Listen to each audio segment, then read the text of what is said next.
Good evening students. हम लोग अब तक कॉम्प्लेक्स नंबर्स में कॉम्प्लेक्स नंबर के इंट्रोडक्शन के बारे में पढ़ चुके हैं और उनकी क्वाड्रेटिक इक्वेशन से क्या उनका रिलेशन होता है, द्विघातीय समीकरण से उनका क्या रिलेशन होता है और कॉम्प्लेक्स नंबर वाले द्विघातीय जो समीकरण होते हैं उनको हम कैसे हल करते हैं वो सब हम पढ़ चुके हैं। हमारा जो सिलेबस के पॉइंट ऑफ व्यू से अगर हम देखें तो हमारा जो चैप्टर नंबर 5 है उसकी 5.1 और 5.3 आप सबकी कंप्लीट हो चुकी है और वहाँ तक का हम काम कंप्लीट कर चुके हैं। अब जो हमारा रहता था 5.2 जिसको मैंने बोला था कि मैं बाद में करवाऊंगी, तो ये आपका जो है कॉम्प्लेक्स नंबर का बहुत ही इंपॉर्टेंट टॉपिक आप इसे कह सकते हैं और इसमें से ही आपका जो है 4 मार्क्स का क्वेश्चन हर बार आता है जनरली। ठीक है, तो देखिए उसको स्टार्ट करते हैं। जो टॉपिक है उसका नाम है Argand plane and polar representation. Argand plane and polar representation of a complex number. तो सबसे पहले क्वेश्चन यही आता है कि आर्गन प्लेन क्या होता है। देखिए आर्गन प्लेन, इसको हिंदी में हम कहेंगे आर्गन तल। ठीक है, और देखिए आर्गन तल का सबसे पहले हम ये पढ़ते हैं, जो चीज़ हमें पता है उससे रिलेटेड चीज़ें पढ़ते हैं। देखिए हमने कार्टेशियन प्लेन आप लोगों ने पढ़ा है, मतलब जो नॉर्मल आपका एक्सिस आप पढ़ते थे जिसमें आप नंबर को रिप्रेजेंट करते हैं। हमारा क्या होता था, एक एक्स एक्सिस होता था, इस डायरेक्शन में नेगेटिव एक्स एक्सिस, ठीक है, y axis, negative y axis.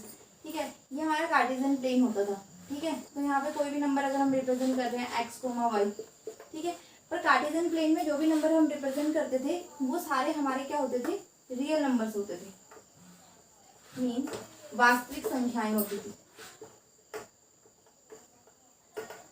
ठीक है, जितने भी कार्टेशियन प्लेन में हम नंबर्स को रिप्रेजेंट करते थे वो क्या होते थे, हमारे रियल नंबर्स होते थे।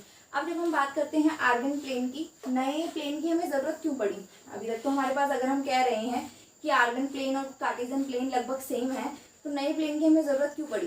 क्योंकि हमारा जो कार्टेशियन प्लेन था इसमें हम जो हमारी समृद्ध संख्याएं होती हैं या काल्पनिक जो संख्याएं होती हैं उनको हम रिप्रेजेंट नहीं कर सकते। तो आर्गन प्लेन हमारा जनरली कॉम्प्लेक्स नंबर को रिप्रेजेंट करने के लिए यूज होता है।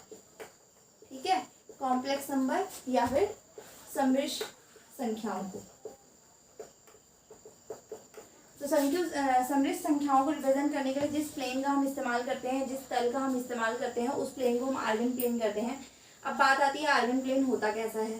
तो आर्गन प्लेन भी हमारा उसी तरीके से होता है जैसा हमारा कार्टेशियन प्लेन होता है।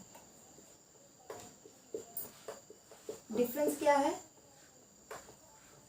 डिफरेंस ये है कि जैसे यहाँ पे ये होता था एक्स एक्सिस कह देते थे, इसको हम क्या कह देते थे, वाई एक्सिस कह देते थे। यहाँ पे मतलब ये एक्स अक्ष होता था और ये वाई अक्ष होता था। यहाँ पे भी दो अक्ष बनेंगे हमारे जो दोनों एक दूसरे के परपेंडिकुलर डायरेक्शन में होंगे। जो ये हॉरिजॉन्टल अक्ष हमारा होता है इसे हम कहते हैं वास्तविक अक्ष। ठीक है, या फिर रियल एक्सिस। और जो ये हमारा परपेंडिकुलर होता है इस अक्ष के, इसको हम कहते हैं काल्पनिक अक्ष। ठीक है, या फिर हम इसे कह देंगे इमेजिनरी एक्सिस। क्लियर है? अब बात आती है कॉम्प्लेक्स नंबर को इसमें रिप्रेजेंट कैसे किया जाएगा। देखिए कॉम्प्लेक्स नंबर को हम इसमें कैसे रिप्रेजेंट करेंगे। कार्टेशियन प्लेन आप लोगों को क्लियर है, सिर्फ रिलेशन बताने के लिए मैंने यहाँ पे ड्रॉ किया था। अब देखिए मान लीजिए हमारे पास एक कॉम्प्लेक्स नंबर की हम बात करते हैं। z एक कॉम्प्लेक्स नंबर है, z is equal to x plus iota one. अगर मैं इसको यहाँ पे रिप्रेजेंट करना चाहती हूँ, ठीक है, ये इसका मूल बिंदु 0 0, तो यहाँ पे मान लीजिए ये पॉइंट ये आ रहा है पी एक्स कोमा वाई। तो क्या होगा, x जो थी वास्तविक संख्या थी तो उसे वास्तविक अक्ष पे निरूपित करेंगे। y क्या थी, हमारी काल्पनिक संख्या थी। एक समृद्ध संख्या के भी दो भाग होते हैं, वास्तविक भाग और काल्पनिक भाग। तो इसी तरीके से ये x कोमा वाई की फॉर्म में रिप्रेजेंट हो जाएगा। जनरली एक और एग्जांपल लीजिए, मान लीजिए ये चल रहा है हमारा 1 + 3 आयोटा। ठीक है, तो इसको रिप्रेजेंट हम वैसे ही करेंगे, मतलब x एक्सिस पे जैसे हम 1 लेते थे और यहाँ पे क्या ले लेंगे 3। तो ये बिंदु हमारा बन गया 1,3। बस ये ध्यान रखना, आपको ये अंडरस्टूड होना चाहिए। पहली टर्म जो आती है वो कौन सी होती है, वास्तविक भाग होता है, और दूसरा जो आता है वो हमारा क्या होता है, काल्पनिक भाग होता है। ठीक है, तो ये हमारे क्या हो जाता है, आर्गन तल हो जाता है। जनरली अगर हम किसी आर्गन तल की बात करें तो वो हमारा ये आर्गन तल हो गया। ठीक, अब देखिए हमने एक पढ़ा था कि अगर हमारे पास z है, z का अगर हम कंजुगेट निकालते हैं तो वो क्या होता था, x माइनस आयोटा वाई। तो एक्चुअल में जो z बार हमारा बनता है वो z का क्या बनता है, प्रतिबिंब बनता है। कैसे, वास्तविक अक्ष के विद रिस्पेक्ट टू। कैसे देखिए, जैसे ये बन रहा है x कॉमा वाई, अगर जेड बार में निकालूंगी तो वो क्या बनेगा x कॉमा माइनस वाई। तो एक तरह से ये मिरर इमेज ही बन रही है, दोनों इक्वल डिस्टेंस पे है, एक ऊपर की तरफ है तो एक नीचे की तरफ है। और ये हमारा क्या चला था, वास्तविक अक्ष। मतलब जब भी हम कंजुगेट निकालते हैं तो वास्तविक अक्ष हमारा एक मिरर की तरह काम करता है और उसकी इमेज, उसका प्रतिबिंब हमको रिप्रेजेंट करता है कॉम्प्लेक्स नंबर का, अगर हम उसका कंजुगेट ड्रॉ करना चाह रहे हैं। ठीक है, तो इस तरीके से ये जो कंसेप्ट था वो हमारा आर्गन तल का कंसेप्ट था। अब बात आती है ध्रुवीय निरूपण की। ध्रुवीय निरूपण की बात जब हम करते हैं तो यहीं से स्टार्ट करती हूँ। देखिए, एक चीज हमने जेड बार पढ़ी थी, एक हमने पढ़ा था z mod, modulus of z, वो क्या था हमारा x square plus y square. देखिए, अगर हम इस प्लेन में जेड बार को देखना चाहें तो क्या बनेगा, अगर मैं इसको देखूं तो ये जो डिस्टेंस है मेरा क्या बनेगा, वाई बनेगा, और ये जो डिस्टेंस है मेरा क्या बनेगा, एक्स बनेगा इस पॉइंट के विद रिस्पेक्ट टू। और यहाँ पे क्या बन रहा है, समकोण त्रिभुज बन रहा है। तो ये जो रेशियो निकलेगी, अगर मैं पाइथागोरस थ्योरम निकालूंगी, जो ओ पी निकलेगा, ये क्या बनेगा, under root x square plus y square. ठीक है, तो जनरली ये चीज़ क्या दिखाती है हमें, मॉड जेड। तो मैंने आपको बता दिया कि आर्गन तल क्या होता है, वहाँ पे मॉडुलस को कैसे रिप्रेजेंट किया जाता है और कंजुगेट को हम वहाँ पे कैसे रिप्रेजेंट करते हैं। ठीक है, अब हम बात करते हैं कि हमारा जो मेन इस टॉपिक में जो जिससे रिलेटेड क्वेश्चन आते हैं, पोलर रिप्रेजेंटेशन या ध्रुवीय निरूपण। देखिए, ध्रुवीय निरूपण अब एक्चुअल में क्या होता है, देखते हैं दोबारा से हम ध्रुवीय निरूपण की जब हम बात करेंगे। देखिए, मैंने एक आर्गन प्लेन बनाया, इस पे कोई कॉम्प्लेक्स नंबर है z is equal to x plus iota y, इसको मैं रिप्रेजेंट कर रही हूँ। ठीक है, तो ये बनेगा पी एक्स वाई, ये बन गया हमारा। ठीक है, अभी देखिए, ये तो हमारा बिंदु हमने सिर्फ निरूपित किया आर्गन प्लेन में, आर्गन तल में हमने एक कॉम्प्लेक्स नंबर को, एक समृद्ध संख्या को निरूपित किया। अगर मैं देखना चाह रही हूँ कि वो एक्स एक्सिस के साथ एंटी क्लॉकवाइज डायरेक्शन में एंगल मान लीजिए थीटा बना रही है, और ये जो ओपी डिस्टेंस है अगर मैं इसको आर मानूं, ठीक है, ट्रिग्नोमेट्री आप सब पढ़ के आए हैं, तो आप अगर यहाँ पे देखें तो ये जो आपकी y का मान था वो आ जाएगा आपका आर साइन थीटा, और जो z का, ये x का मान है कितना आ जाएगा, आर कॉस थीटा। ठीक है, y का मान क्या आया, आर साइन थीटा, x का मान क्या आया, आर कॉस थीटा। ये आप लोगों को क्लियर होना चाहिए। अगर मैं यहाँ पे साइन थीटा का मान निकालूं तो क्या होता है हमारे पास, साइन थीटा आपने पढ़ा होगा परपेंडिकुलर अपॉन हाइपोटेन्यूज, तो साइन थीटा मेरा बनेगा y अपॉन में r, तो y का मान यहाँ से कितना आ जाएगा, r साइन थीटा। ठीक है, इस तरीके से मैंने बताए हैं ये। ठीक, तो अब हमारे पास यहाँ पे देखिए कॉम्प्लेक्स नंबर क्या चल रहा था, z is equal to x plus iota y. ठीक है, तो मैं यहाँ पे अगर x की जगह r कॉस थीटा पुट कर दूँ और y की जगह r साइन थीटा पुट कर दूँ, r को मैंने बाहर लिया, cos theta plus iota sine theta.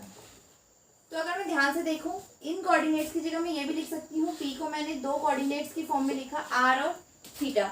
ठीक है, r और थीटा की फॉर्म में, तो यही इसके क्या हो जाता है, ध्रुवीय निरूपण। अगर हम क्या कहते हैं कि जिस भी कॉम्प्लेक्स नंबर जो हमें दिया हुआ है उसको उसके मापांक और कोणांक के रूप में लिखते हैं। जो यहाँ पे r वैल्यू आ रही है इसको हम कहते हैं मापांक, और जो थीटा यहाँ पे आ रहा है इसको कहते हैं हम कोणांक। इसके रूप में निरूपित करें तो वो रूप हमारा जो कॉम्प्लेक्स नंबर का बनता है वो क्या कहलाता है, ध्रुवीय निरूपण। ठीक है, तो क्वेश्चंस में हम जनरली यही करेंगे। यहाँ पे हम क्या कर देंगे, z को इस फॉर्म में रिप्रेजेंट करेंगे। ये चीज आपको याद रखनी है, z is equal to mod r cos theta plus iota sine theta. ठीक है, ये तो बात हो गई। अब जो थीटा आपको लिखना है, ये ध्यान रखिएगा, थीटा हमें क्या लेना है, एंटी क्लॉकवाइज डायरेक्शन में लेना है, एक्स एक्सिस के साथ जो एंगल बना रहा है। ठीक है, अब एक चीज और देखने वाली है, जनरली जो थीटा का मान होता है वो हमारा 0 से लेके 2 पाई तक होता है। ठीक है, थीटा पूरा चल रहा है 0 से 2 पाई तक चलेगा। अभी सोचो, अगर यहाँ पे हमारे पास ये r साइन थीटा आ रहा है, तो अगर मैं इसमें 2 पाई ऐड कर दूँ, ठीक है, 2 पाई प्लस थीटा भी तो हमारे पास सेम वैल्यू देगा। ठीक है, तो यहाँ पे हम क्या करते हैं, जो थीटा का मान लेते हैं वो सिर्फ हम क्या लेते हैं, उसकी प्रिंसिपल वैल्यू। ठीक है, थीटा की क्या लेंगे, सिर्फ और सिर्फ प्रिंसिपल वैल्यू लेंगे। तो थीटा को हम 0 से 2 पाई ना लेते हुए माइनस पाई से पाई के बीच में लेंगे, सिर्फ और सिर्फ इस एक्सिस के अलोंग लेंगे। ठीक है, तो थीटा का मान हमारा क्या चलेगा, माइनस पाई से पाई। ठीक है, ये था कंसेप्ट हमारा ध्रुवीय निरूपण का या फिर पोलर रिप्रेजेंटेशन का। ठीक है, अब इसके क्वेश्चंस को किस तरीके से करते हैं वो तो हम नेक्स्ट वीडियो में ही कर पाएंगे। अब देखिए आगे सबसे पहले अब मैं बताती हूँ कि अलग अलग क्वाड्रेंट्स में अगर हमारा थीटा लाई करता है तो हम कैसे उसको रिप्रेजेंट करेंगे।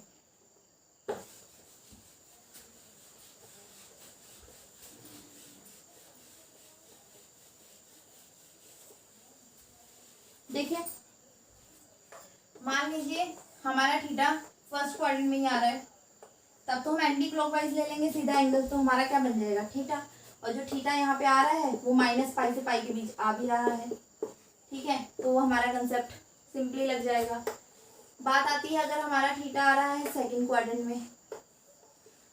ठीक है, थीटा हमारे पास क्या आ रहा है सेकंड क्वाड्रेंट में, तो हम इसको किस तरीके से निकाल सकते हैं थीटा को, पाई माइनस थीटा, उल्टी डायरेक्शन में लेंगे इसको। ठीक, अगर हमारा थीटा आ रहा है थर्ड क्वाड्रेंट में, अब थर्ड क्वाड्रेंट में अगर हम इस तरीके से लेंगे तो जो हमारा एंगल है वो क्या हो जाएगा, पाई से ज़्यादा हो जाएगा, पर हमारा एंगल क्या होना चाहिए, माइनस पाई से पाई के बीच में होना चाहिए, इसलिए हम इसको क्या लेंगे, अपोजिट डायरेक्शन में लेंगे। अब देखो ये पाई है, इधर की डायरेक्शन में अगर मैं देखूँ, अगर मैं उल्टी डायरेक्शन में चल रही तो माइनस साइन आएगा, और मुझे तो ये एंगल निकालना है, ये पूरा कितना चल रहा है पाई, और मान लीजिए ये कितना चल रहा है माइनस थीटा, तो मतलब अगर थर्ड क्वाड्रेंट में आ रहा है तो क्या बन जाएगा माइनस पाई प्लस थीटा। इसी तरीके से अगर हमारा थीटा चल रहा है फोर्थ क्वाड्रेंट में, तो सिंपली हमारा नेगेटिव डायरेक्शन में चल रहा है, तो थीटा को हम किससे रिप्लेस कर देंगे, माइनस थीटा से। ठीक है, तो इस चीज़ को आप नोट कर लीजिएगा कि अगर हमारा थीटा फर्स्ट क्वाड्रेंट में आ रहा है, जिसको ये कंसेप्ट समझ में आ रहा है वो ठीक है, अदरवाइज आप इसको लर्न भी कर सकते हैं। थीटा का मान अगर फर्स्ट क्वाड्रेंट में आ रहा है तो theta is equal to theta ही रहेगा। सेकंड क्वाड्रेंट में आ रहा है तो हम क्या लिख सकते हैं, पाई माइनस थीटा। ठीक है, और जब हमारा थीटा का मान थर्ड क्वाड्रेंट में आ रहा है तो इसको हम क्या लिखेंगे, माइनस पाई प्लस थीटा। आया किस तरीके से मैं बता चुकी हूँ। अगर थीटा का मान फोर्थ क्वाड्रेंट में आ रहा है तो थीटा इज इक्वल टू हमारा कितना आ जाएगा, माइनस थीटा। ठीक है, अब इसके क्वेश्चंस कैसे करते हैं वो आपको बताया जाता है।